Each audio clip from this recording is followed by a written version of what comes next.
নমস্কার বন্ধুরা, আমি প্রেমলতা। আশা করি আপনারা ভালো আছেন।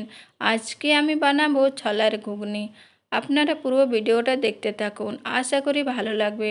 যদি ভালো লাগে তাহলে প্লিজ একটা লাইক, শেয়ার আর সাবস্ক্রাইব অবশ্যই করবেন।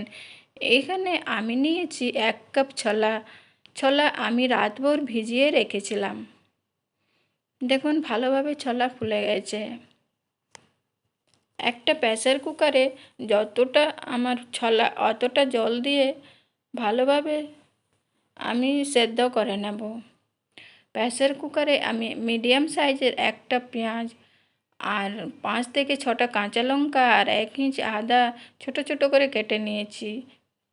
পরিমাণ মতো নুন দিয়ে প্রেসার কুকারে আমি ঢাকনা বন্ধ করে সেদ্ধ করে নেব। 5 থেকে 6টা সিটি আসা পর্যন্ত আমি সেদ্ধ করে নেব। একটা পেঁয়াজ আর 5 থেকে 6টা রসুনের কোয়া আমি পেস্ট বানিয়ে নিয়েছি, আর ছোট ছোট 2টো টমেটোর পেস্ট বানিয়ে নিয়েছি। দেখুন ছোলা ভালোভাবে সিদ্ধ হয়ে গেছে।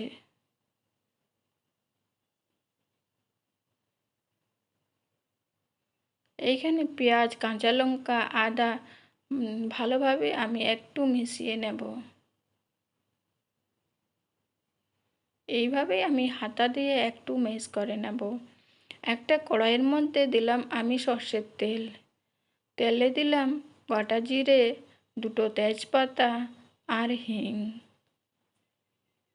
দেখুন ভালোভাবে ভাজা হয়ে গেছে। মশলার মধ্যে দেব 1 চামচ ধনে গুঁড়ো, 1/2 চামচ জিরে গুঁড়ো আর ছোলে মশলা 1 চামচ, আর দেব 1 চামচ হলুদ। এভাবে একটু ভেজে নিয়ে তারপরে দিয়ে দেব আমি পেঁয়াজ আর রসুনের পেস্ট।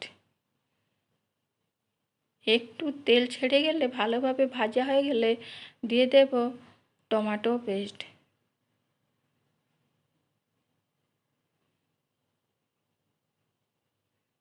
ভালোভাবে তেল ছাড়া পর্যন্ত আমি ভেজে নেব।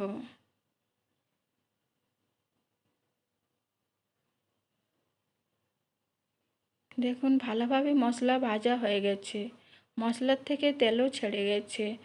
এখন সিদ্ধ করে রাখা ছোলা আমি দিয়ে দেব। এইভাবে মশলার সঙ্গে নাড়াচাড়া করে একটু মিশিয়ে নেব।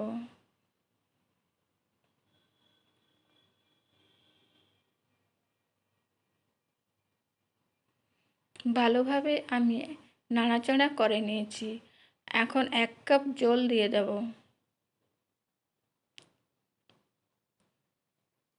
এইখানে আমার একটু নুন কম লাগলো, তাই আমি আবারও একটু নুন দিলাম।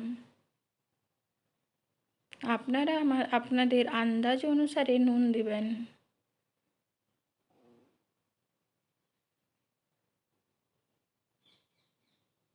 5 মিনিটের জন্য ঢাকনা দিয়ে আমি সেদ্ধ করে নেব।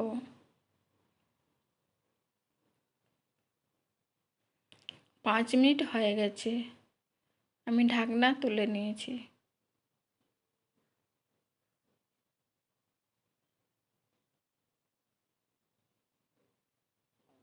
ধনেপাতা দিয়ে আমি নামিয়ে নেব। ওপর থেকে দেখুন আমি ধনেপাতা দিয়ে দিলাম।